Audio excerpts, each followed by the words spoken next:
What's going on, you guys, and welcome to another episode of the Variety Views. It's episode 56, and I'm joined here with. Team Diff.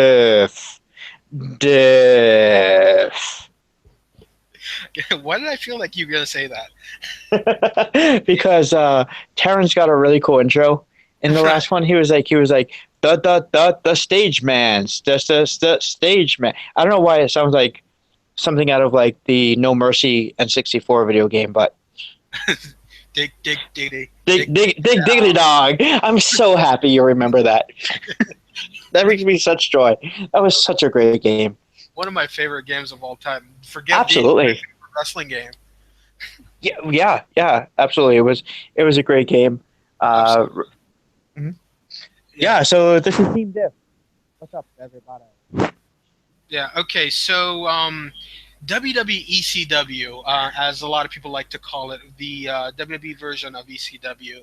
Um, Apparently the reason the idea behind it was that Shane McMahon wanted to revive the brand by making it a web show on Hmm. WWE.com, and you would have it like a little bit grainy and be on smaller venues and be just completely independent from the WWE product, like its own entity, and have Paul Heyman be booking the entire show, which I think would have been something cool to check out, especially right now with the WWE Network. I think it's perfect to be part of that dynamic. So, Oh, I did not know that actually. That was Shane's idea. oh yeah, it absolutely was. But then Vince didn't want it to be that way, especially with the success of the first one night stand. So he was like, "Oh, Mhm. there's a lot of money, coming out of that. So we can milk that for another few years." And Great Vince impersonation right there. I try. So, what do you think? Do you think that it could have thrived on the WWE, website? I think it had a lot of potential. Yeah, I think. Well, you had. I think a little bit later, and correct me if I'm wrong here. Bite This Yeah, was on the website, yeah, and that was a show that was exclusive to the website. hmm And I think that even though Bite This didn't really have matches, it had some really interesting segments, especially the infamous Matt Hardy call in when when Lita was on, right. which which was most likely a work. Uh, But I think so. Yeah. Hmm. yeah, but if not completely a work, then they at least told they didn't know exactly what Matt was going to say, but they definitely knew that he was going to call in. So you had Bite This, and yeah, Bite This had some success. So I think that if you had a show that was exclusively on WWE.com with matches, I think it would have been pretty successful, especially because, as you mentioned, later we had the network. I think it would definitely be a forerunner for the network for sure. Right. Especially with the on-demand stuff, like that they had around that time, like the 24/7. Yeah, Um, 24/7. That's right. 24/7 was just coming into existence at this time, if I believe. mhm. From okay. And I think yeah, they would have benefited a lot from something like that. Um, and with Paul Heyman booking, I mean, come on, how can you go wrong with something like that? So they had the first one night stand afterwards, and it was a great show. It was a lot of fun, and it was it was actually the one night of the year where the wrestlers took a night off and just had fun, and I think it was just a lot of fun for everybody involved, not just the performers, but I think also um, you know the bookers and like Paul Heyman and everybody else. They were like, okay, let's just watch this and just have fun, and the viewers as well. It was like I said, it was a success. It made I think it had like 325,000 buys, which was like the highest pay per view besides the Big Four in that year. So it was a big success, and Wow. Was it really the fifth biggest pay per view? Because I remember WWE was running a lot of pay per views that year. I think that they were up to what, like 9 or 10 pay per views at that pretty, point. pretty much, yeah. And give me your thoughts on the first one night stand, as I'm about to look through the buy rates. hmm I actually have a very vivid memory of the first one night stand. I actually watched it at a Hooters, and Great it's a place family to watch. restaurant, man. It's a Great place to family watch restaurant. AEW. That's for sure. And it was me and my friend Nick, and this is his second mention that Nick is getting on the show now. And he's going to have to pay me, and bunch of other people. And I remember that they didn't really announce a lot of the matches beforehand, and a lot of the matches were kind of surprises. Hmm. And maybe they announced one or two key matches, but I remember a lot of the lore for the pay per view was you really don't know what's going to happen. You don't really know who's going to be facing who. They didn't really have a lot of hyped matches, which was really awesome.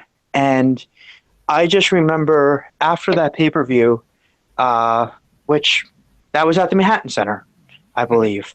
Um, the same place where they held December to Dismember, which did not go over as well. Um, I'm getting ahead of myself.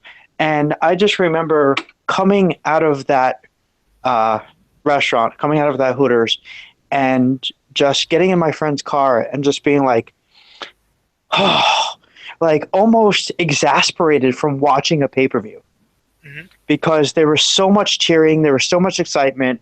Um, everybody in the restaurant was really, really into it. Everybody in the crowd was really into it. And the fans that were actually in the restaurant were almost as into it as the crowd that was actually in the arena. And it had like a very smart mark feel. And it wasn't just the environment; it was the pay per view itself was really, really exciting. And I just remember like after that pay per view, me and my friend just looking at each other and being like, "That was the best pay per view all year." Hmm. Um, I don't know. Let's see. Refresh my what month was that? It was over the summer? Was it? That was, yeah, in June. Okay, it was in June. Okay, so it was a little bit after Mania. It was after the Rumble, before SummerSlam, and I just remember thinking like, "Wow, that was up there with Mania." Hmm. Well, Um, mhm. I'm looking at the buy rates right now from 2005, and the closest that a B show pay per view got to one night stand was Armageddon that year, Okay.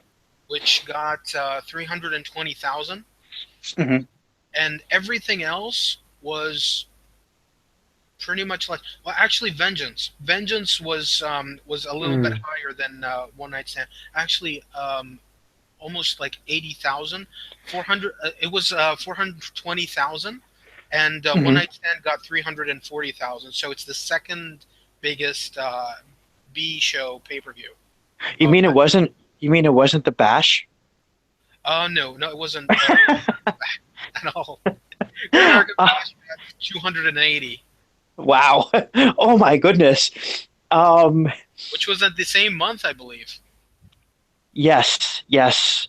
I remember SmackDown pay-per-views weren't really doing that well that year, or around that time rather, because I Actually, remember just actually, like, SmackDown was doing better than Raw, because really? yeah, Raw was making around like 228,000, Uh-huh.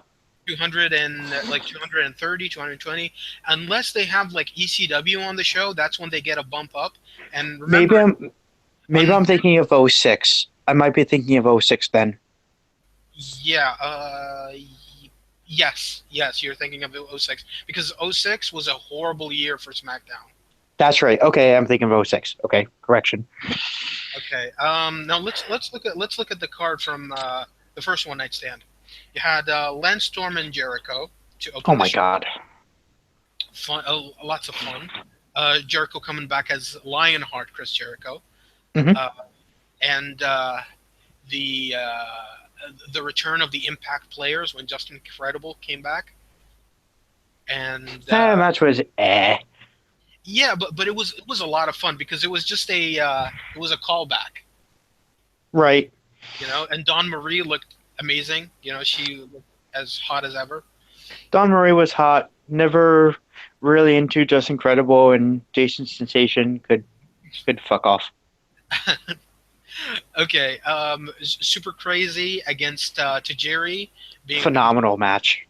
being accompanied by Mikey Whipwreck and Sinister Minister, Yeah. um, aka James. Uh, James Mitchell. Yeah, against Little Guido, being accompanied by Tracy Smothers and Tony Mamaluke, Big Guido and JT Smith, which I don't understand why these guys didn't have their own matches. Because Hmm. Tony Mamaluke, I love Tony Mamaluke. He's a great wrestler. Hmm. Um, and JT Smith, I was a fan of in the original ECW, and good God, Tracy Smothers. You gotta have the original loose cannon on the loose there. Right. Yeah. I think you would have had something fun with that. But this match, the triple threat, was a lot of fun. Super crazy jumping off the balcony, with the moonsault on That's right. everybody. It just was Yeah. just lots of fun. You know, you had Rey Mysterio against Psychosis, and the fans kind of hated on both guys because Hmm. Mysterio was the WWE guy, and Psychosis, which was blasphemy when it comes to lucha libre. Psychosis, as soon as he got into the ring, he removed his mask, Holy shit. Yeah. which is a huge no-no when it comes to lucha libre. Hmm. Um, this match though was I do remember it was a lot of fun. Rey Mysterio winning with the West Coast pop, and you had after that, and it was this was a non-sanctioned match because RVD came out and he was still wearing the knee brace.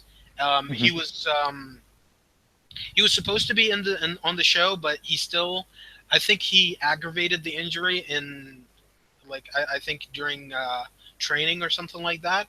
And he came out there, he cut a promo, and he said that One Night Stand was all his idea, and that Vince said, "Oh, I love it. Just you can do Ah.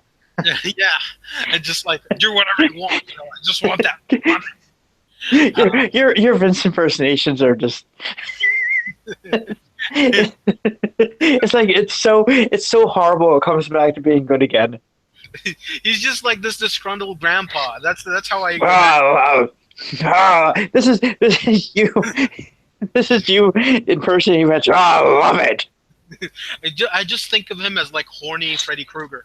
Just like Did you say horny Freddy Krueger? that's what I think of him as. Oh my God! Someone, please, if you're listening to this, draw a picture of that.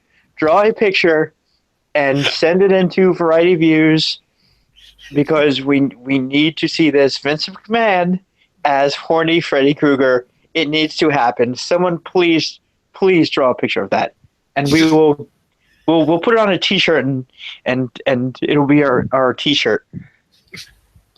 Just imagining him as like horny Freddy Krueger. I love it. Oh boy.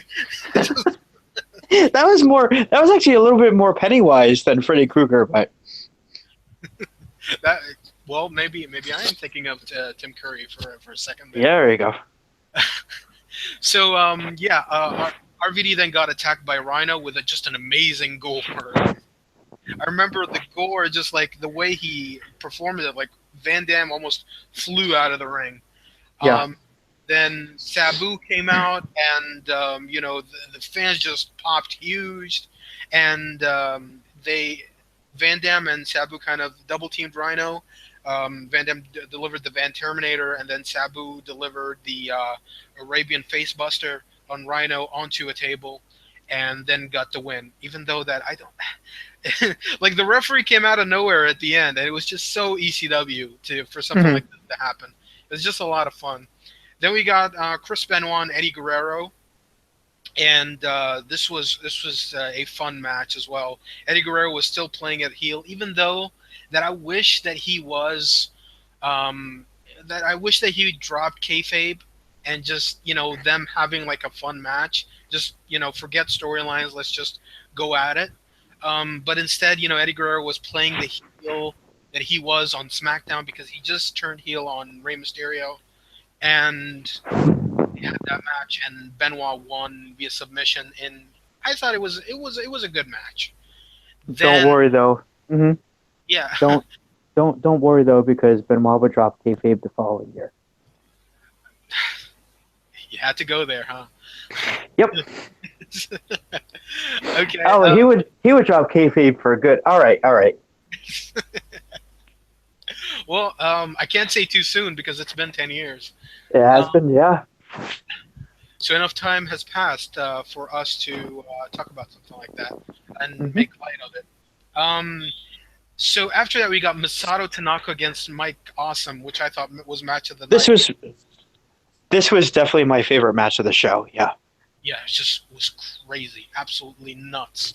The chair shots to the head, and just looking back, oh, it makes me uncomfortable even thinking about it. Even though that I'm like, okay, they're used to it, but it's still like it's just chair shots to the head, Yeah, if I remember correctly, they were unprotected. very unprotected. Like, Yeah. you know, the I remember Awesome's one of Mike Awesome's moves. One of his signatures were jumping off the top rope with the steel chair and hitting the other guy on the head, Mm, and it's just like fuck, no yeah. concussion. Now, I'm not really sure if I like this match as much as I liked some of Awesome and Tanaka's um, previous matches. Hmm. I remember they had one really crazy match in ECW where barbed wire was involved, Yeah, and I think Masato Tanaka tried like shoving barbed wire down Mike Awesome's throat or something like that. It was really crazy. I might not be remembering correctly, but I believe it was. It might have actually been either it was an ECW or a match that they had in Japan, but they had a couple of really phenomenal matches back in like late '99, 2000. they did have a few matches in FMW, and I remember FMW, yeah. Mike Awesome was like the American Gladiator or something like that, or the Awesome Gladiator, where Hmm. he had his eyes painted. Um, Right, yes. the reason why I remember this is because I watched that match like a few days ago. It was a six-man tag. Terry Funk, uh, it was Cactus Jack and Mike Awesome against you know Masato Tanaka and two other guys that I'm not really familiar with. It was FMW against FMW, and it was like I think Hmm. it was called the uh, the Funk uh, Masters of Wrestling. That was the name of it, Okay. because Terry Funk was the leader of it, and Hmm. yeah, Mike Awesome was like just killing guys with chair shots, and Yeah. funny enough, this match on one hand, no matter how brutal it is, it's probably their safest match against each other. Yeah, yeah, definitely. They did have more brutal matches in FMW and ECW for sure.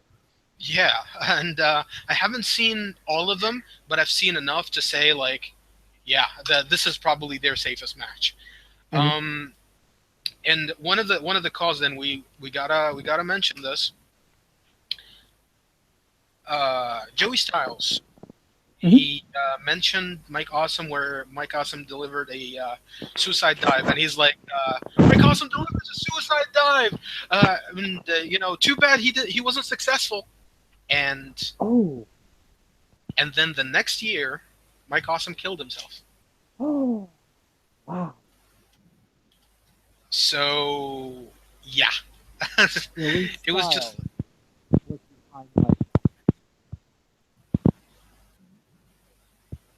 yeah, and the thing is though that Joey Styles, the way he was, talking about Mike Awesome and how he's a Judas and he turned his back against ECW by joining WCW, and he turned his back on us for the big bucks and stuff like that. Well, at the same time, the dude, I do believe the dude had a family.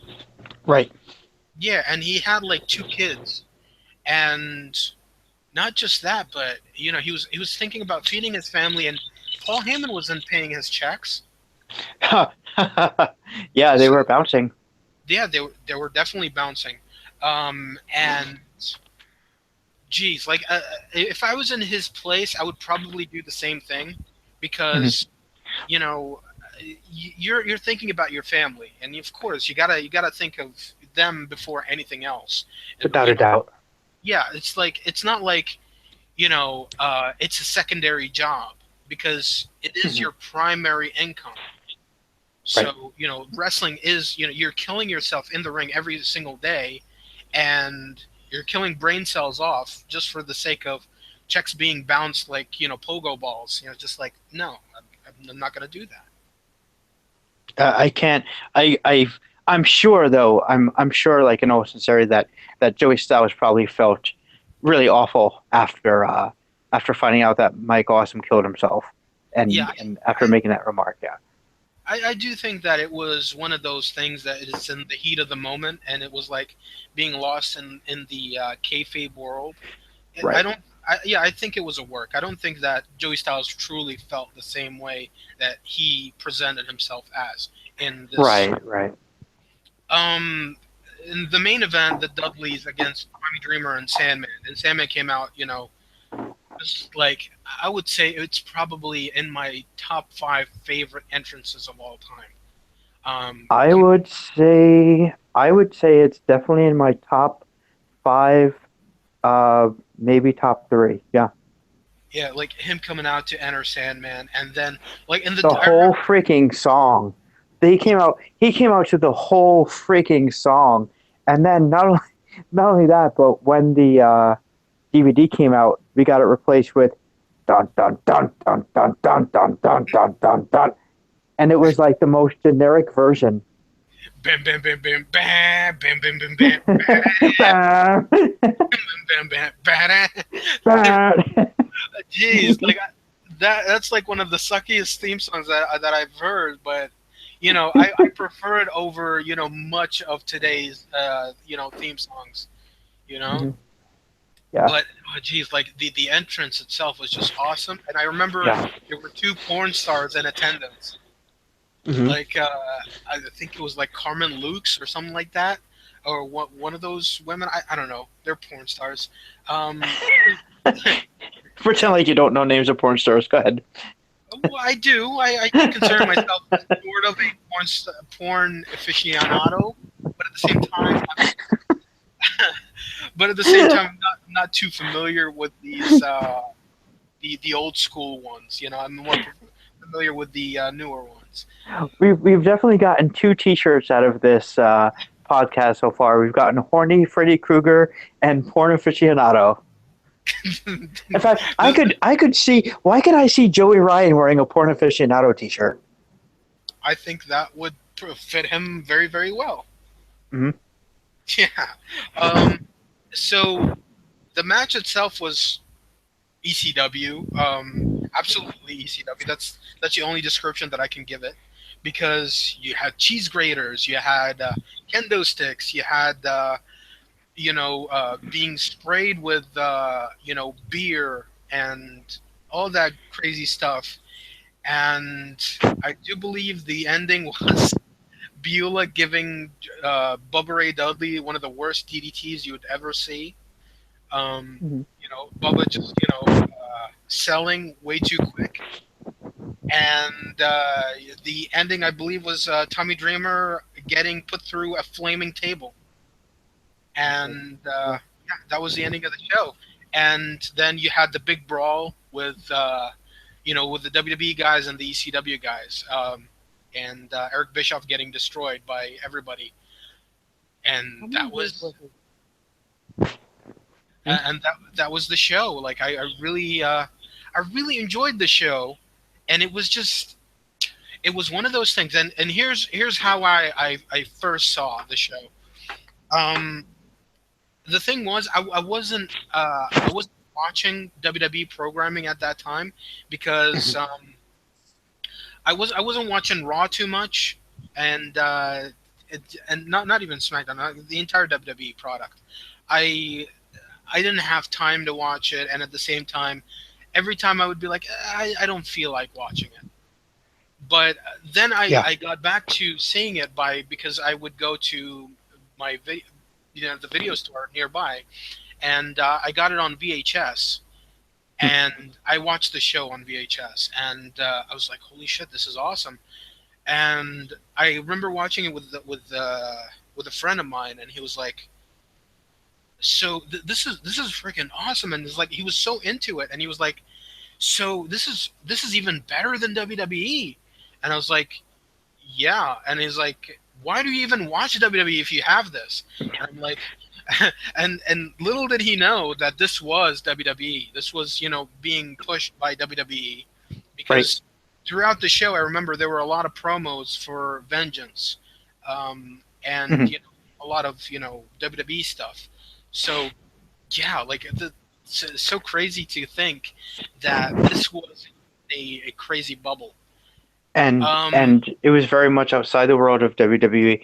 How many years before, or how many years after was it that they did the spot with Mick Foley and Edge with the flaming table? Was that about 4 years later? it actually was 6 months later. It was in 2006. Oh, okay. It was in WrestleMania 22. 22, right. That was a fantastic match. Absolutely, it was probably I would say probably match of the night. Hmm. Yeah. Oh, yeah, Um. definitely.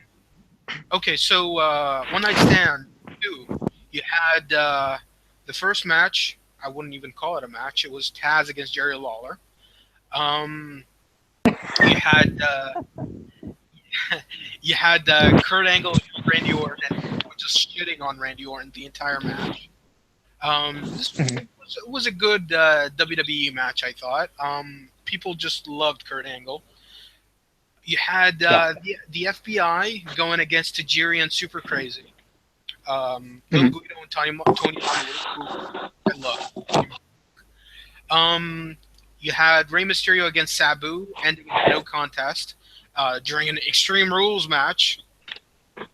Yeah, Extreme Rules match ending in a no contest. Amazing, and the fans just crapped, Wow. crapped on it at the end. Um, Yeah. Mick Foley, Edge, and Lita going against Terry Funk, Tommy Dreamer, and Beal and McGillicuddy.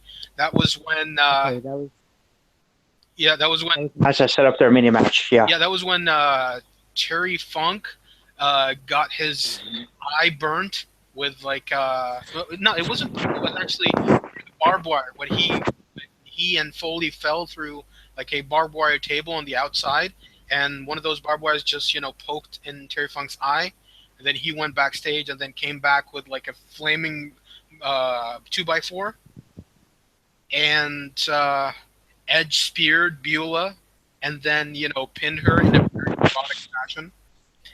Right, right. Oh, that's where the fuck pin comes from. Yeah, that was it. Okay. Yes, yes. I remember uh having Edge having a habit of doing that. Um I think he's he did a few times after that. Hmm. Yeah, yeah. I think he did it to Maria on Raw as well. I'm not sure. That's right. Yeah. Hmm. Um, so that was a great match as well. You had Balls Mahoney and Masato Tanaka, another freaking chair shot to the head city. Hmm. Um, Balls Mahoney defeating Masato Tanaka, and the main event: Rob Van Dam and John Cena. Van Dam beating Cena with the help of Edge, and Paul Heyman being the unsanctioned referee at the end. So, what do you think of the show as a whole? Definitely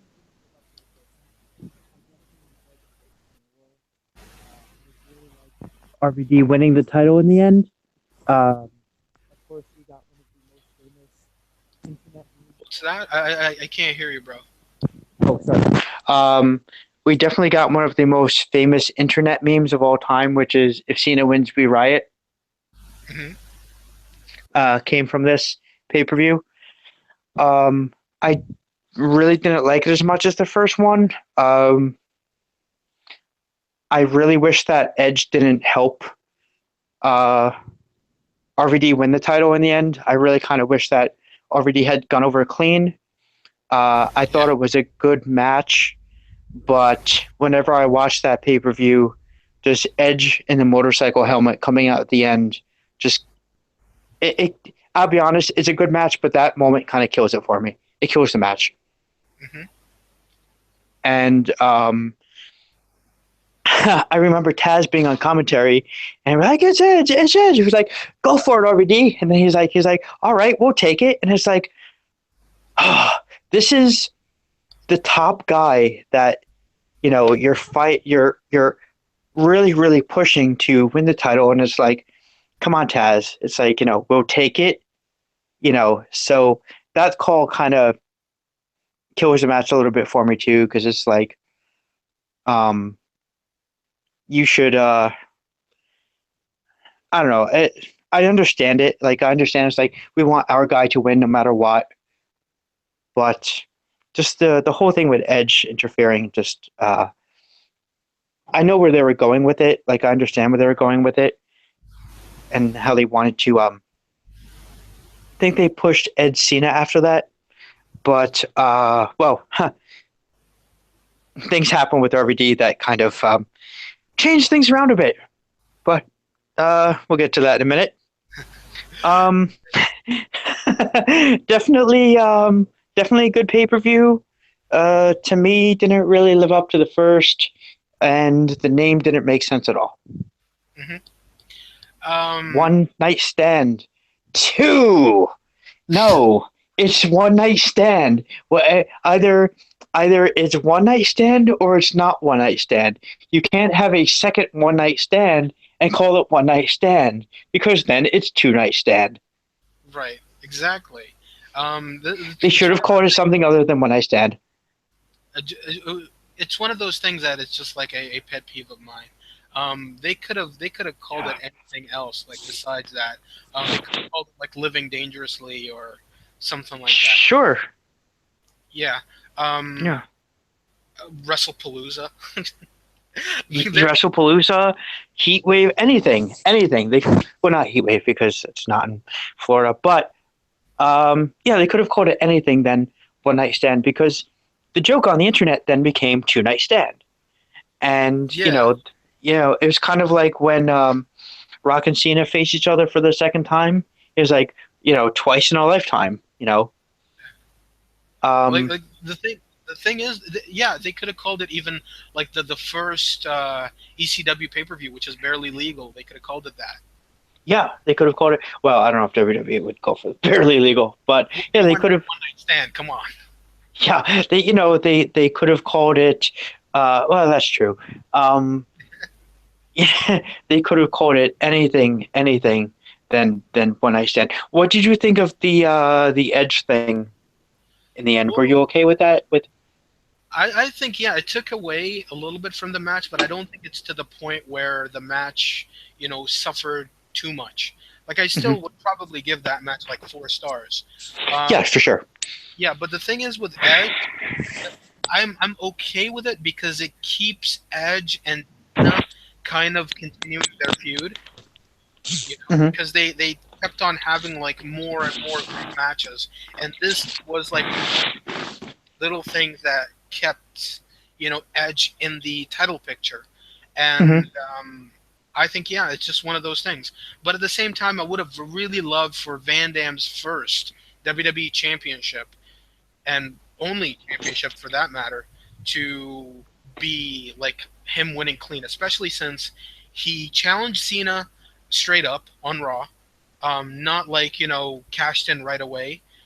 He just said like, you know what, I'm gonna face you at one night stand, you and me, what, one on one. It wasn't like cashed in on like Cena while he was down or anything like that. So yeah, he was honorable there, but here he's not that honorable. It didn't, You're right. yeah. Um, Show as a whole, I enjoyed it, but not as much as I did in the first one night stand. Some things here really didn't feel right, and the implement of too much WWE guys, especially with I remember the Big Show was killing everybody.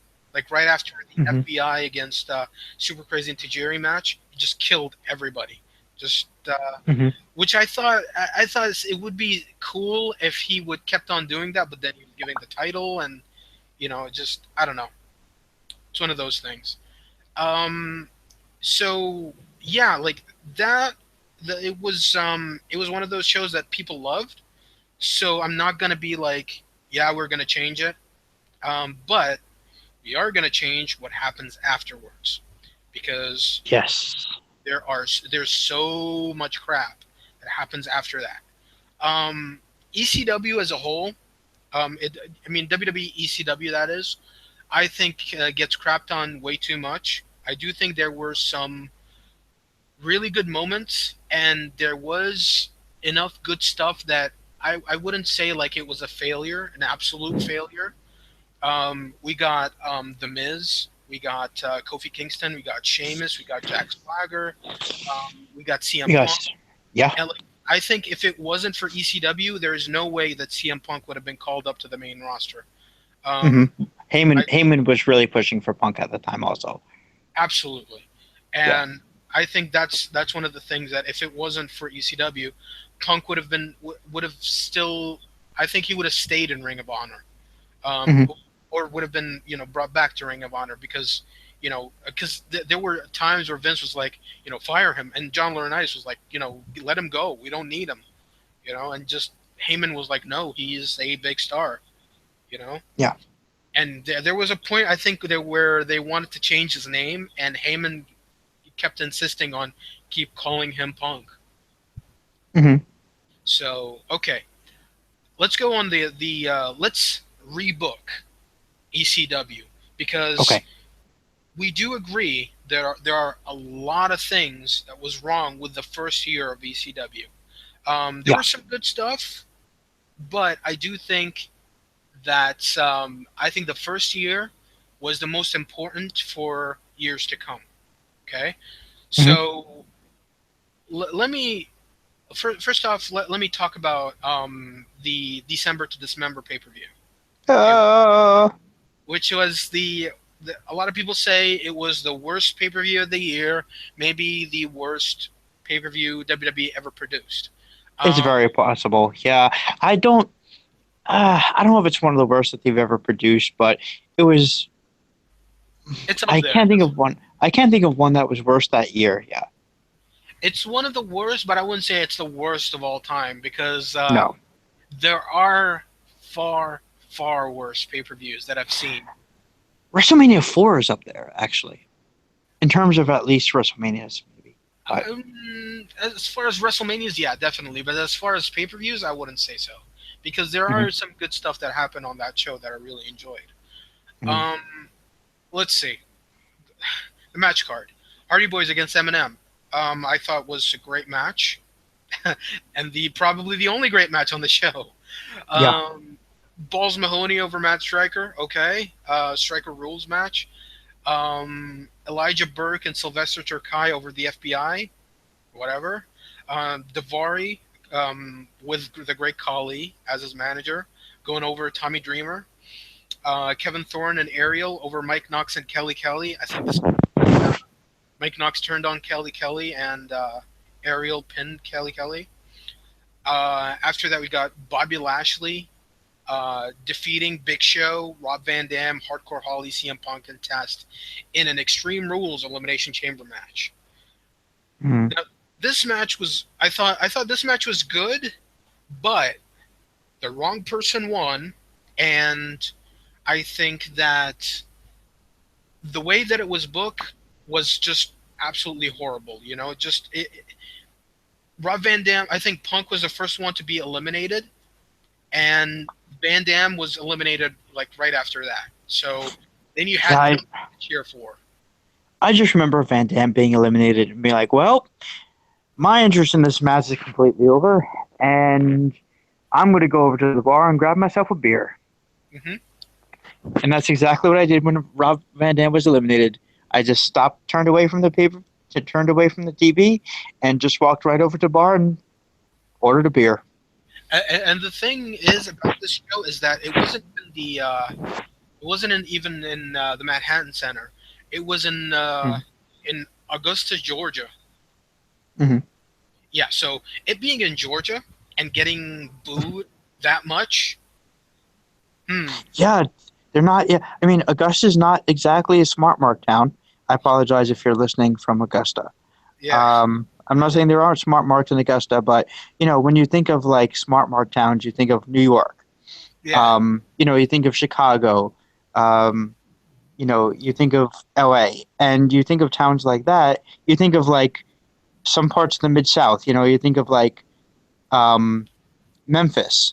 Uh, parts of Texas, Von Erich territory. Um, you don't think of Augusta, Georgia. hmm, yeah. Like it's just so weird that they would hate on the show so much because well, it's understandable because they are not too familiar with the ECW guys. Um, but at the same time, they would boo Lashley. Like I didn't expect them to boo a WWE guy. Mhm. Yeah, Yeah, you're in Turner territory. Why are you booing WWE? It doesn't make sense. yeah, they're actually cheering Big Show. Oh well, he was a WCW guy. Yeah, not just that, but I think they were just booing him and just to spite Lashley, just to spite the WWE guy because they knew who was gonna win. Well, not only that, but I think that they just were shitting on Big Show, you know, being in ECW, let alone an ECW champion in general. You know, um, one thing I specifically remember about this pay per view was the ECW championship looking so small on Big Show. It looked like a Well, there was a reason wristwatch, for as that. Taz would say. There was actually a reason for that. Hmm. It wasn't the ECW championship at all. It What? was actually something had happened where they didn't send either they didn't send the belt or Big Show lost the belt or something. So what they did was they went out and they had a replica uh, ECW title made, but it was basically like it wasn't really the belt. It was like basically like a toy version of the belt, Right. and it was actually a bit smaller than the ECW belt was. And Taz had a moment on commentary where he's like, "Wow, look how small the title looks on Big Show. Yeah, it looks like a toy." Well, the reason it looked like a toy was because it actually was a toy because Big Show, I believe, lost the ECW belt or something happened to it, or they forgot to send it or something like that. So that belt that you see on that pay per view is not actually the real ECW belt. Well, imagine if they didn't have any replicas and they had to get like an actual foam uh, title to be they go to they go to Target. Just they go to like the toy section in Target and get a toy belt. Yeah, you sound yeah. way Oh, sorry, you're cutting out a bit. Also, yeah. Just imagine if they went to Target and like went down the toy aisle and they would have gotten the foam type of title and they were like, oh, this is the title that's going to be defended. Everybody's going to bleed and go through tables and just get destroyed in this chamber match for a for foam this. championship. For, If somebody was turning on like turning to this pay-per-view, they would be like, am I watching backyard wrestling? yeah, exactly. And well, I don't mean to go off on a bit of a rant here, but that's one thing that always annoys me about not just backyard wrestling, but even some small indies is they use replica belts. Like, so what they do is they'll take the World Heavyweight Championship or the big round WWE Championship, Yeah, and they'll like put like IGPW or not IGPW, but like independent uh, yeah, IPPW, on like a piece of paper or something and put it over versus WWE. Is like indies and backyards. yeah. Oh, backyards. Like the NFH heavyweight title, and it's like the big gold. Yeah. Well, didn't What Culture do something like that? Didn't What Culture have like a cardboard title? Yeah, they did have the cardboard title. Then they brought in like a new championship, which looks absolutely horrible. Like, to be honest, that championship is way too small. Yeah. How Yeah, many times are we gonna shit? How many times are we gonna shit over What Culture on the show? and as many times as we want, those. Geez, no, I'm envious. What can I say? I'm envious. They have their own Yeah. promotion. They're living my dream, and I'm just Yeah. I'm envious. I'll say it. This is like the third time we've shit over What Culture. But yeah, so I definitely think that we could book December to Dismember, possibly the worst pay per view in WWE history. Better. All right. Let's get right to Let's it. go for it. Yeah. Um, so the first episode of ECW on Sci-Fi, we gotta impress the audience and be like, this is what we got. Um, First match, super crazy, psychosis in the first rounds for a tournament to crown the new ECW champion, rather than just hand it to Rob Van Dam and let him be the ECW champion. So Mm. tournament, spanning from the first episode of ECW on Sci-Fi, which was, I believe, in June 13th, all the way Hmm. till Vengeance, which was like 2 weeks later. Hmm. So you have the first round matches on the first show, and then on the episode after that, you can do tag matches with the guys that will be involved in the semifinals and the finals on Vengeance, um, just to build up to those matches. So the first round, super crazy, um, going over Psychosis, Tommy Dreamer, going over the Sandman, uh, and well, did we should we go over the roster first, Yeah. Okay. just to give context to those matches? Because I believe Sure. people are going to be like, "Oh, this guy is not even on the show. How do you have them be a part of this tournament?" Oh no, we completely tore this roster apart. Yeah, definitely. So guys that won't be on the show are Elijah Burke, Mhm. Sylvester Terkay. We're going to keep those guys on SmackDown. Big Show is not going to be part of the show. Bobby Lashley, Hardcore Holly. Actually, Hardcore Holly is going to be part of this roster. Um, Yeah. let's see. Who else? Who else do we not have? Um, the zombie. Goes without saying. Uh, No, no, it definitely does not go without saying because apparently when WWE did it, when it came up in the booking meeting, someone thought, oh, that's on sci-fi. Let's start with the zombie, and it's probably and Vince, and you do a much better Vince impersonation. So if you wouldn't mind humoring me for a moment, how do you think Vince pitched the zombie in that booking session? Well, I think one of the head executives in sci-fi was like, "Well, we need stars on the ECW show for this to work because it is sci-fi. We need the Undertaker. No, we need okay. What about Kane? No way. I need him on SmackDown. Okay. What about the Boogeyman? The Boogeyman. He just debuted on SmackDown. We got a lot of things to do with those worms. Um, Okay, so who can we give? Can you give for the sci-fi show? Tell you what, about a zombie, a guy that looks like Tom Pritchard. He's gonna work on sci-fi.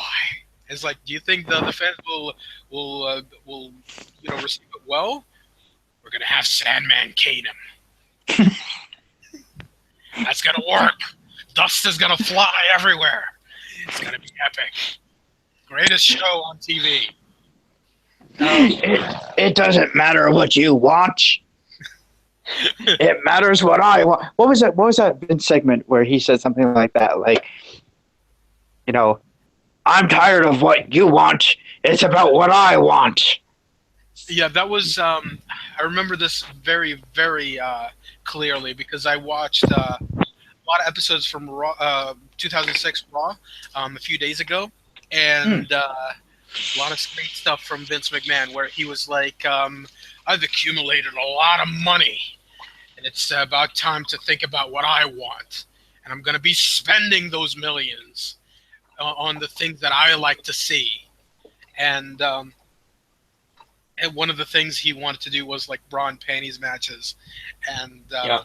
hey, if I was a millionaire and I had my own promotion, no competitors, I would do the same thing. Hmm.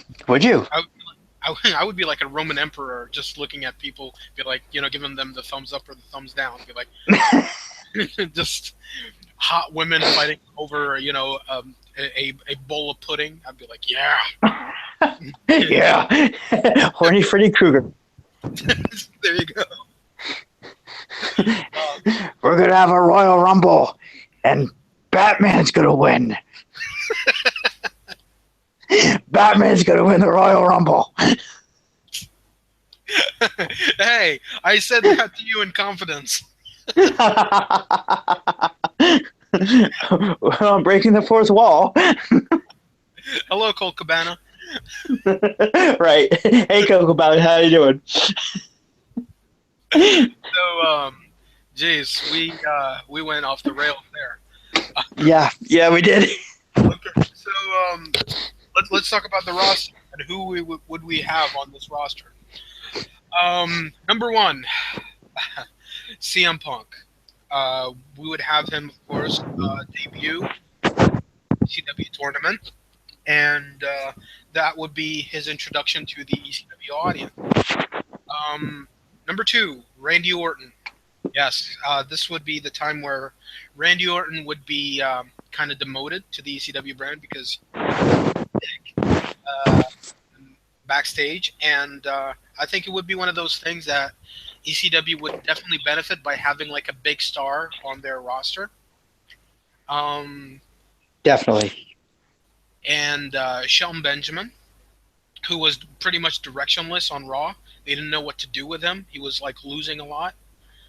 Um, Super Crazy and Psychosis.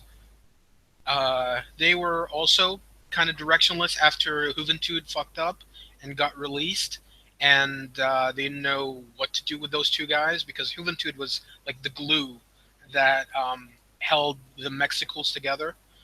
Um, Sandman, Tommy Dreamer, all the originals, uh, Hardcore Holly, Rob Van Dam, Mike Knox, Matt Stryker, C.W. Anderson, Paul London, Brian Kendrick, Kenny Dykstra, and Nick Nemeth, aka Dolph Ziggler, from the Spirit Squad.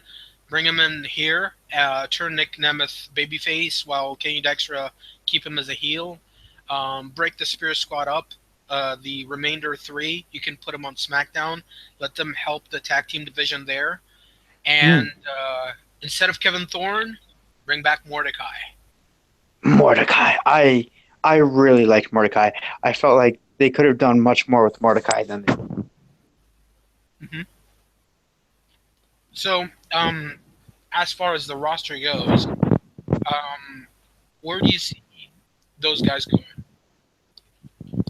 Sorry, where do I see those guys? Yeah, how do you see those guys thriving in the ECW roster? I think it's. I think you have a very nice balance, top to bottom, of talent. You have a couple of under guys. You have a lot of over guys. Um, Randy Orton coming to ECW, I think, would be very interesting. I just hope that the fans don't crap over it, or maybe that's the idea. Haha, spoilers. And the it's a bit risky, but I definitely think I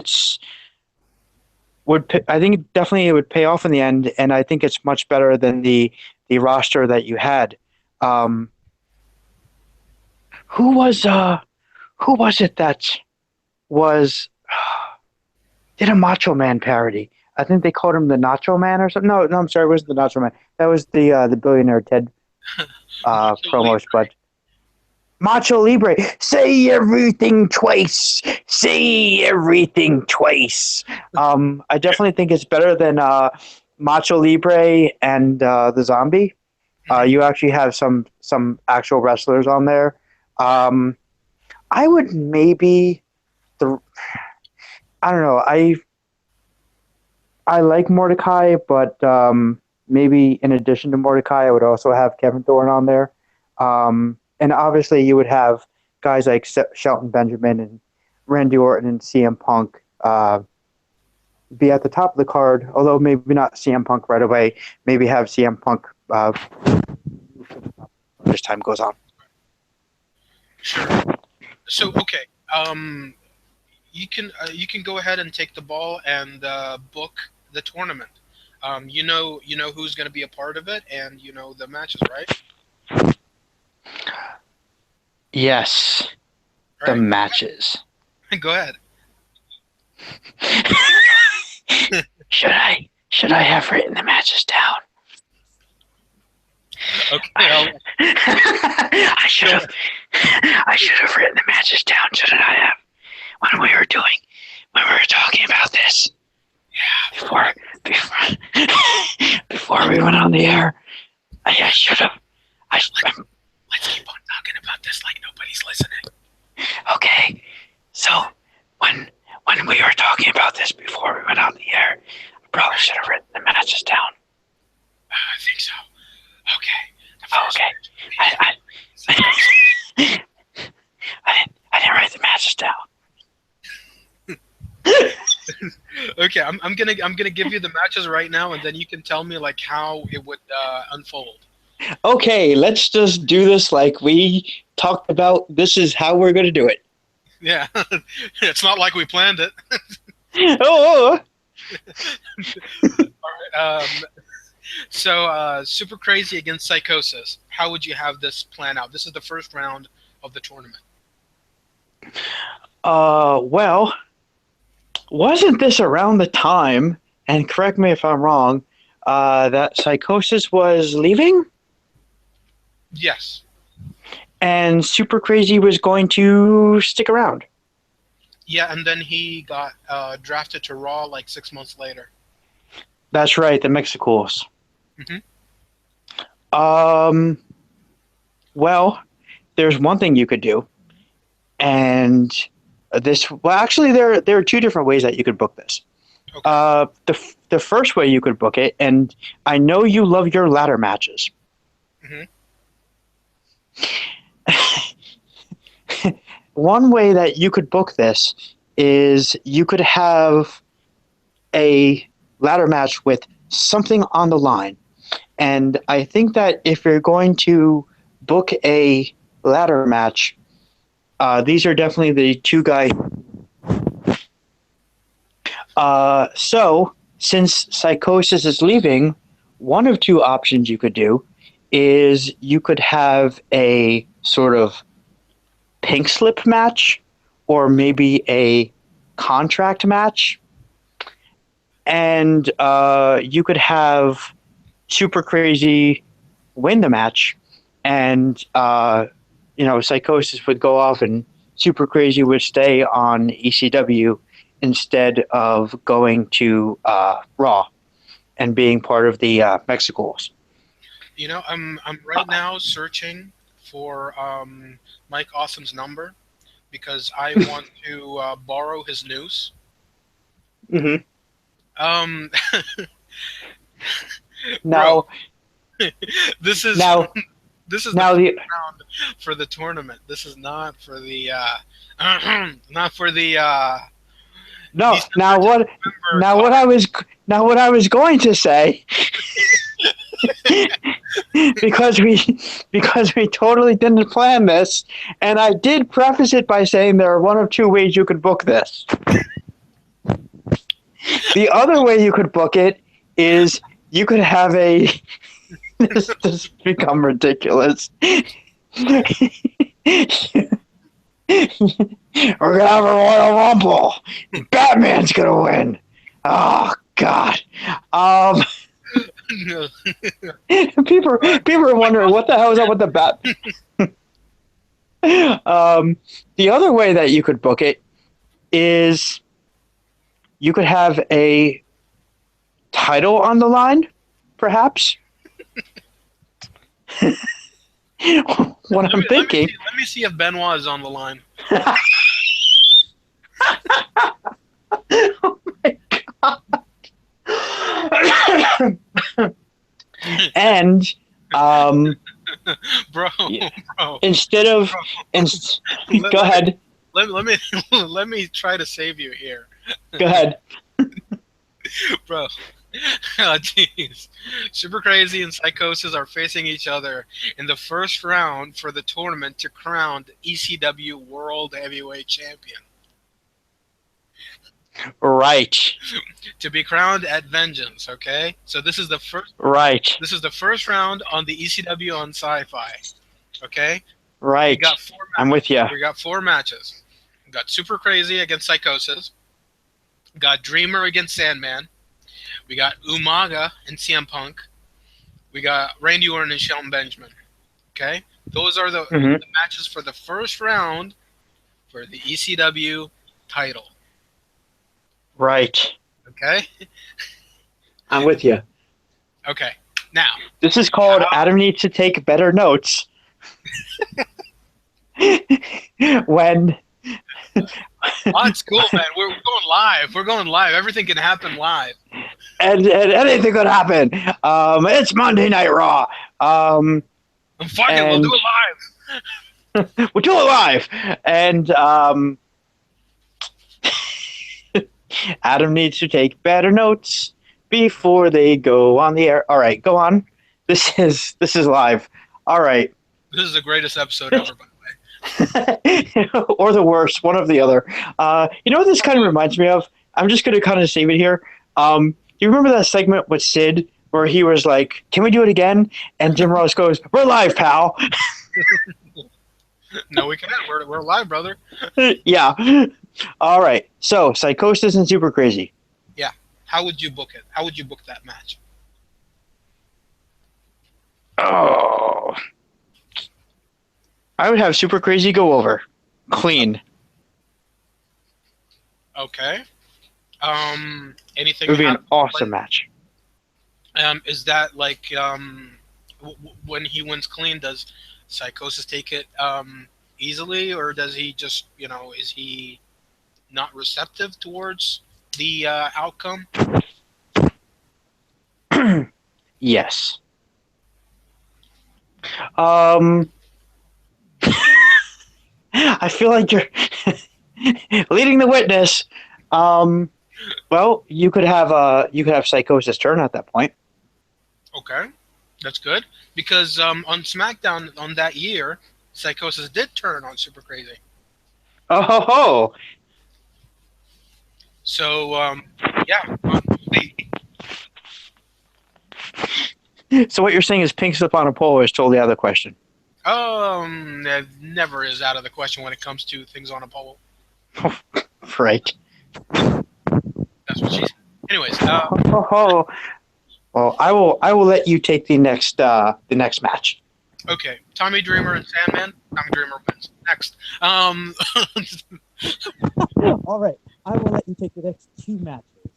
well, Tommy Dreamer goes over Sandman and like you let them have like a a brawl, like an old school ECW match, and let Tommy Dreamer go over Sandman, because around this time Sandman couldn't really work a long match. So the best thing is for Sandman is to have 5 minutes with Tommy Dreamer, let them go Right. at it, and Dreamer goes over.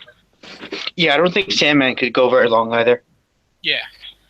So after that, we got Umaga against CM Punk, and Umaga just goes berserk at the end because Punk is out wrestling him at every single way. Umaga is like the powerhouse, but Punk is just always finds a way in knotting Umaga up, and putting him down, and just performing different types of submissions. So Umaga just gets pissed off, kicks CM Punk in the face, goes for a chair, and beats the crap out of Punk, resulting in a DQ. And Punk Hmm. advances, but at the same time, I think it keeps both guys strong. Keeps both guys from being losing anything. Yeah. Yeah. Okay. And Randy Orton against Shelton Benjamin. What do you do in that match? Hmm. Well, I would definitely end it with an RKO out of nowhere. Hmm. Um, I would definitely have Shelton look strong in the match. Um, I would have Shelton, do a lot of his classic technical slash high flying types of moves. And then you can end it with a RK out of nowhere, and Orton goes over, but Shelton looks good in the match. That's good. Give them 15 minutes or something like that. Yeah, And they 15 can, minutes. yeah, they can have a great match, and Orton can go over. Mm-hmm. Okay, semifinals. Um, on we can do that on Vengeance itself. Super Crazy against Randy Orton. What do you do there? I'm sorry, say again? Super Crazy versus Randy Orton semifinals. Ah, um, Super Crazy does Flippy Beans. Um, RKO out of nowhere. Orton goes over. Say that again, because I didn't get it.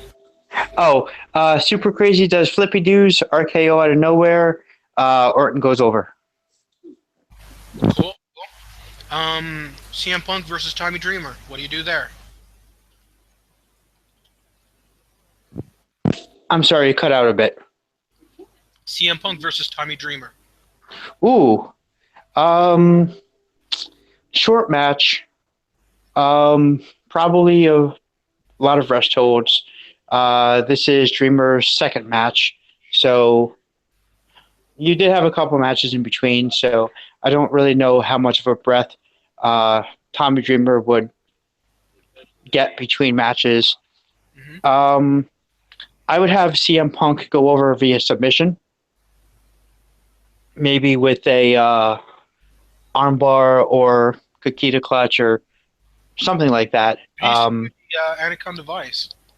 Anaconda Vice. That's right. I was trying to think of the name of it. Yeah. Anaconda Vice. Um, I don't know if I would have Dreamer take the go to sleep. Only because, well, one out Makes of sound way too Punk. strong. Yeah, but I'm not saying Tommy is heavy at this point. I think he could. I think Punk could get Dreamer up for the go to sleep, and I think Dreamer would take it if they said, "All right, Dreamer, all right, Tommy, you're going to take the go to sleep in this match." I definitely think that Dreamer would take it. Mhm. Um, but although submission makes Tommy look weak too, so maybe I would go with the go to sleep because if you go with the submission, you have Tommy tapping out, and that makes Tommy look weak too. So yeah, CM Punk wins with the go to sleep. Yeah. One thing I would add in this match is Dreamer kind of working on Punk's leg, and Mm-hmm. to the point where Punk is injured for the finals, which is on the Mm-hmm. same night against Orton. Mm-hmm. And he would go in there kind of injured. Mm-hmm. And the finals would be him against Orton, and Mm. Randy Orton goes over in dirty fashion. Like there are points where Punk almost wins, but Orton is just way too much for Punk to handle. Yeah, Yeah. I would. Okay. I would definitely have Punk look strong in this match, and maybe even have this be the longest match on the card. Definitely, yeah. I would probably give this like 15 minutes, something like that. Hmm. Not too long to the point where it just gets a little unbelievable because Punk did have the match beforehand and is kind of injured. So do something like this here and have Orton go over.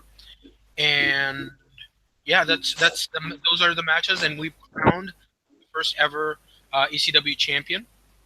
Now we go over to the next pay per view, which is December to Dismember. Okay. Few heated rivalries. Nick Nemeth, Kenny Dykstra going at it on this pay per view to start off Hmm. the show. How would you have the storyline be? Like what's the impetus to them finally fighting each other? Well, let's see. This is after the Spirit Squad broke up. Yeah, Okay, so maybe you can have some kind of animosity between them after the breakup of the Spirit Squad. yeah. So maybe you can kind of have an angle where they're feuding over who was the better Spirit Squad member. That's just one idea. Hmm.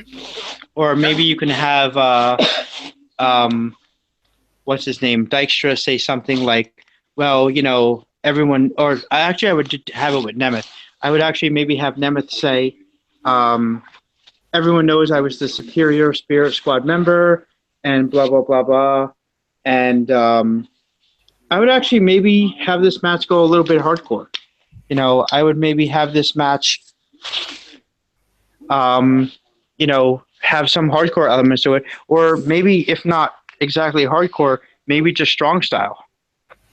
that's actually better. I actually prefer a strong style match because once we go through the card, there are a few gimmick matches. So this would Right. be more pure wrestling Yeah, because this would be more of a wrestling match. Um, and I would definitely, I can see Dykstra and Nemeth throwing some stiff forearms in this match. mhm. This would be like seeing Dean Malenko and Eddie Guerrero in the original. Those two guys, because you always get that good wrestling match in every ECW pay per view. You would have like the mix of hardcore extreme matches. You got the Braun, the cat fight, and you have of course the great wrestling matches. And I think that these would have Right. great wrestling matches together. So how would you book the match itself, and who would you have go over? Uh, well, let's see. Dykstra at this point, from what I understand, was being a little bit of an ass backstage.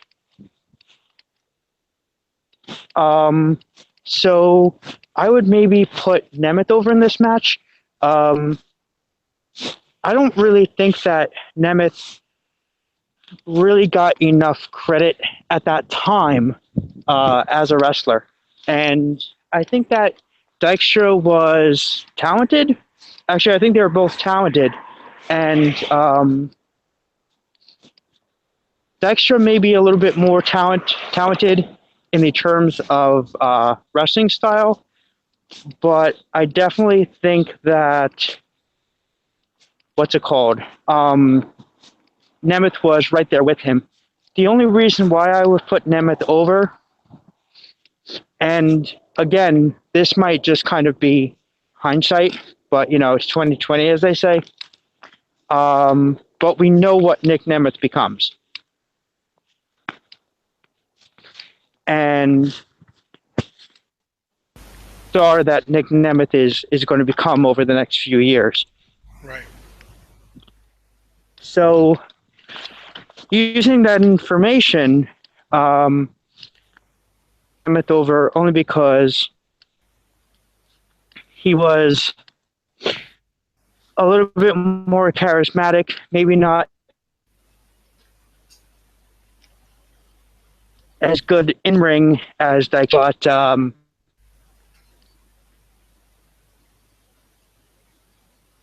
sure also a little bit of it. I understand. Hmm. So put Nemeth over. That's good. Because Dexter was kind of already made because he was the leader of the Spirit Squad, but Nemeth really needs to win more because it's all about the future. And you can do like matches on ECW itself on the show, where Kenny Dykstra goes over Nick in a few matches, and this would be like Nemeth's redemption match, and he goes over Kenny, and to blow off the feud.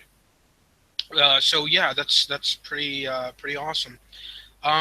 Sabu against Hardcore Holly. This would be like Sabu's final appearance, and my idea would have like Sabu being attacked backstage, and Hardcore Holly wins via forfeit. And I will reveal later on who who Sabu's attacker is. But this would be only a way to get Sabu out of to write Sabu out of ECW. Mordecai squashes C.W. Anderson. Pretty straightforward there.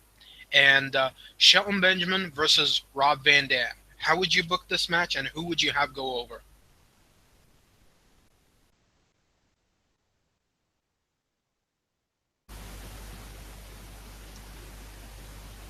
Adam, you there, bro? Okay. So I would probably book it in Benjamin goes over, and Benjamin defeats RVD, and they have a straightforward match, and it's a great match because they do have great chemistry, and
sorry about that. And yeah, what was I talking about? About Shelton Benjamin against RVD. He would go over RVD in a clean 20 minute match because they do have amazing chemistry. They had a great match that same year on Backlash. And I would have Benjamin go over this time. And at the end of after that match, Charlie Haas would show up on the aisleway, because I do believe Charlie Haas was away from the company for a couple of years, because he went and got married, and I think he wanted time off for a bit. And I think this would be perfect time to bring him back, and you can start something off with Charlie Haas and Shelton Benjamin later on, like maybe a best of five series or something like that. Um, with the winner getting a championship match in a future day. Um, and maybe, hey, you can even reunite them, and let them go against the tag team champions. I think that would be cool. Uh, let them do that for a bit, and then Haas can turn on Benjamin, and then they can start their feud. I think that would be cool. After that, we got the Extreme Rules six-man tag. Balls Mahoney, Tommy Dreamer, and Sandman, the ECW originals, against the New Breed, or as I would like to call it, Right to Censor. Matt Stryker, Stevie Richards, and Mike Knox. I would bring back the Right to Censor gimmick Stevie Richards used to do back in 2000, and I think him and Matt Striker would have a lot of great chemistry as the guys that want to censor ECW, and they would get massive heat. I would bring him back Cyrus if that was possible, but if not, then hey, those guys are enough. Mike Knox would be the muscle of the team, and I would let them go over. Let them go over Balls Mahoney and Tommy Dreamer and Sandman. Let them attack all three guys to the point where there's no coming back to them. And Tommy Dreamer even he gets injured like after the match, to the point where Tommy Dreamer gets hauled away in an ambulance, and Sandman goes along with him to the hospital, and they can't be there for the main event. And the main event is I will get to it. Uh, the tag titles on the line. London and Kendrick against the Hardy Boys. Originally, it was the Hardys against Eminem, but I think London and Kendrick would benefit a lot to have a match against the Hardys, and I think it would be a great match to have on the show, especially since London and Kendrick are ECW guys. Them going over the Hardys would be something cool to see, and it would add a lot to their act, give them a lot of fuel to the fire, if you will, and them going over the Hardys is just great. After that, we got a ladder match for the cruiserweight title. Yes, I will put the cruiserweight title here because on SmackDown it wasn't used at all. It was taken away, given to Chavo. Gregory Helms was holding it for a year, and then after that he lost it. Yeah, he lost it to Chavo. Then Chavo lost it to Hornswoggle. So yeah, there's no point of keeping it on SmackDown, because every single time someone holds the title, it just means so much less. Gregory Helms held it for a year, didn't have anybody to feud with. Kid Cash left the company. Juventud left the company. Nunzio went to ECW. So just there's no point. Just put it on ECW. You have better performers there, and I think give it to guys like Super Crazy and Psychosis, and let them feud with other guys, coming in from the independents. You can bring somebody from OVW or, from any other company. Let them have a few matches with them and just like open challenges and stuff like that. I think it would be a great showcase. After that, we got an extreme expose segment. Layla, Brooke, and AKA Trinity at that time, and Kelly Kelly, and who is going to be crowned the first ever Miss ECW. And the idea being like they have these skimpy outfits, and then at the end, Kelly Kelly is like, well, I do believe that the best outfit is your birthday outfit, and she's about to remove her clothes, and a tarp just falls from the ceiling to cover the entire extreme expose. And Matt Striker and Stevie Richards and Mike Knox would come out and be like, hold it, hold it, hold it, no, we're not going to have this on our show, on our pure show, on a pure wrestling show. We're not going to do that. So they're the kind of the buzzkill. And then Sandman comes out and just whacks all three guys with a kendo stick, and all the way to the back. And now the main event: CM Punk against Randy Orton. We go backstage. Sandman is laid out. And we go to this match, Punk against Orton. Now Orton is anti ECW. He's the guy that really believes that this brand needs actual wrestlers, needs actual superstars. This is what it's all about. This is not ECW. This is the RKO show. So he goes against Punk, and he has his group, the Right to Censor. Right to Censor is his goons, and they're at ringside. And if you remember at Vengeance, as we said before, Orton defeated Punk in dirty fashion, and at every which way, Punk finds a way to have a match with the champion. He loses because of Orton and his goons. Now, this is an Extreme Rules match, and Punk is like, well, if I'm gonna have a match and I'm gonna have to have like eyes at the back of my head, I want it to be legal because I want to be able to, get my hands on these guys as well. So he has his match with Orton, Extreme Rules match. Right to Censor keeps on interfering. So finally, Tommy Dreamer comes out. You go back, to the parking lot. An ambulance, stops, and Time Dreamer comes out, and his head is taped up, bandaged up, and he's bleeding from the side. He grabs a hold of a lead pipe, and Balls Mahoney comes out with him, and they go out there, and Sandman comes out there, and they start, they have like a gang fight at ringside with Striker Richards and Mike Knox. Punk, flies off, like a does a plancha on all of those guys, and then gets into the ring.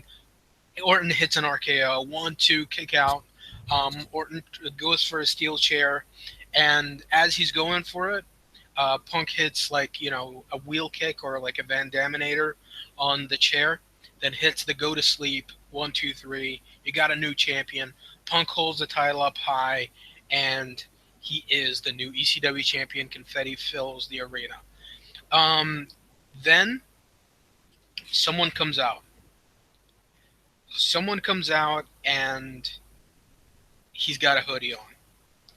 Removes the hoodie while he's in the ring, and it's Brent Albright. Now, Brent Albright is a guy that was feuding with Punk in OVW for almost 2 years. They were battling over respect, and Brent, I do believe he is a good friend of Punk, and they did have their feud in OVW, and I do believe he was in Ring of Honor as well before then. Not sure. I don't know if he was, and he crossed paths with Punk there, but I do believe he was there. After OVW, after he was released, he went to Ring of Honor. But I do believe that there is a great storyline there with Brent Albright and Punk, and he later on is revealed to be the attacker, and the one that attacked Sabu earlier in the night, and he's there to eradicate the uh, the ECW originals. And this would lead all the way to WrestleMania, where it's Team ECW, Team Originals, Punk, RVD, Tommy Dreamer, and Sandman going against Brent Albright, um, Randy Orton, Mike Knox, and Stevie Richards going at it 4 against 4, and Punk decides to join Brent Albright in his crusade against the ECW originals. And yeah, that would be my idea. You know, so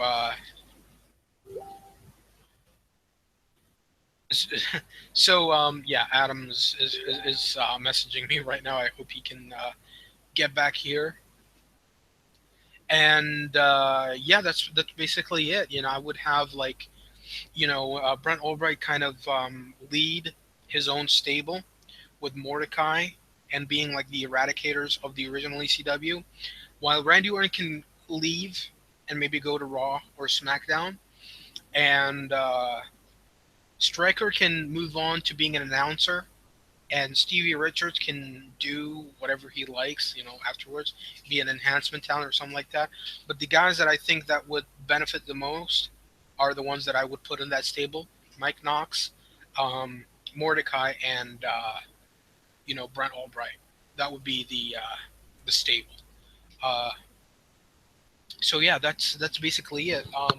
That's the card that I would have, and I completely mapped it out all the way till WrestleMania. And yeah, I could see, also you can do Charlie Haas and Shelton Benjamin against Paul London and Brian Kendrick for the tag titles there, and they would lose to London and Kendrick. Thus, Charlie Haas then turns on on Shelton Benjamin, and this would be the impetus to their feud that would happen afterwards. Their best of five series, with the winner facing the ECW champion at One Night Stand, and I would have that be Shelton Benjamin against CM Punk for the ECW title. So yeah, that would be that would basically be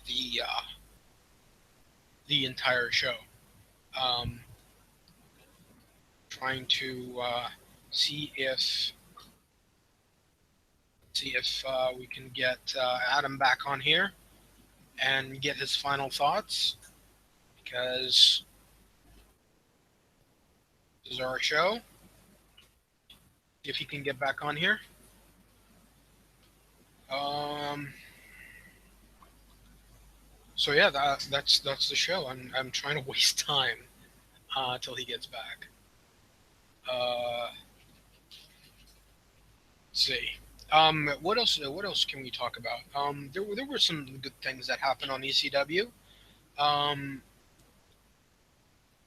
I've said this before, and I'll say it again. Like, if it wasn't for ECW, WWE version of ECW, we wouldn't have gotten Punk.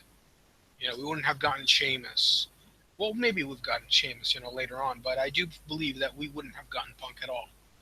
Um, and I do believe that ECW was really played a huge part in bringing Punk to the WWE fan base. So, yeah, a lot of great stuff happened in ECW, but I just think that this first year, the way that we've booked it, I do believe that it is. I think it's a great way for future things to happen. That way, December to Dismember wouldn't be the only ECW pay per view. They could have, you know, let's see, some of the the some of the B shows that WWE had that they didn't really need, like I want to say No Way Out. I want to say No Way Out. Like, you can move No Way Out to another month. You can do like another show on February, something like Guilty as Charged or something like that, to lead to WrestleMania. Um, Something cool like that could happen, but I'm not sure. I'm really not sure. Like, what? Hmm. We got to think about this. We do have to think about this. If we had to choose, like, what pay per view would we put it at? Definitely, like, you had December Dismember. I don't think, if it was a huge success, I don't think they needed Armageddon. But I think they put Armageddon there just in case December Dismember didn't work out, and it did not indeed work out. It got, like, I think the lowest buy rate in that year. Definitely that year. I think it got like 90,000, and I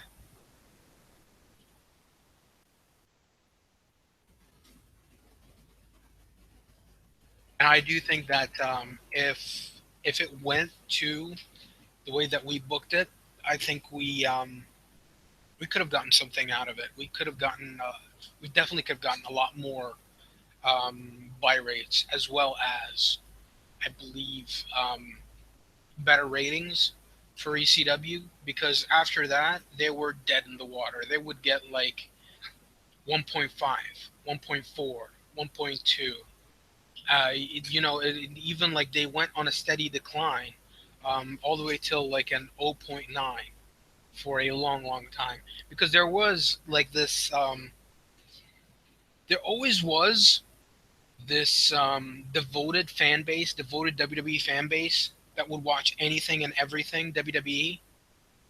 So yeah, like I do feel like no matter what, ECW would always have their fan base, but at the same time, I do feel like you could have expanded it with, especially with the way that we booked it. So yeah, that's pretty much all I got to say about that. I'm just trying to waste some time just so that Adam can get back on here, and hopefully he can get back on here soon. Um, Definitely dying a death right now. I don't know what to talk about right now because there's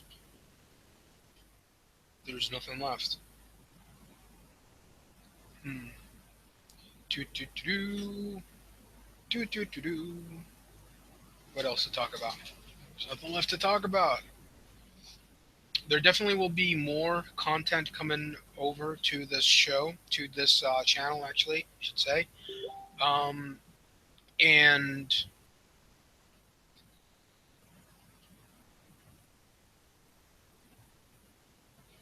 and you know, is having technical difficulties. Let's talk about like a few things that will be that we've got on the horizon. We've got let's see, we've got a show. It's not really set in stone yet that we're going to do on Saturday, and we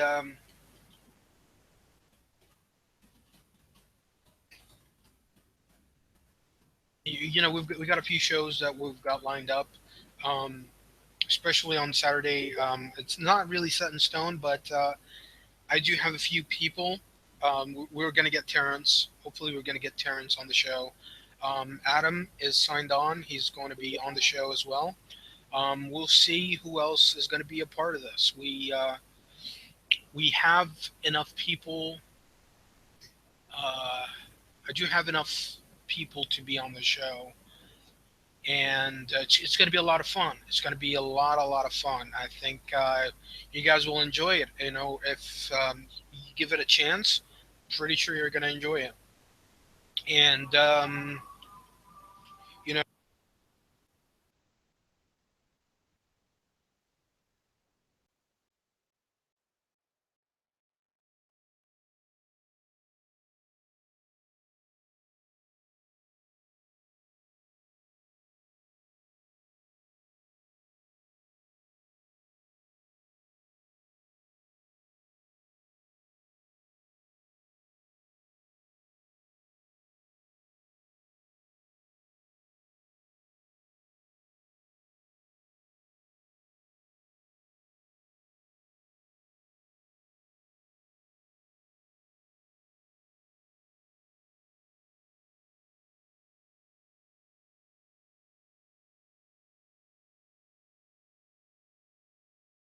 so rate, comment, favorite, have please subscribe, and check out our next video where we'll be talking about something else.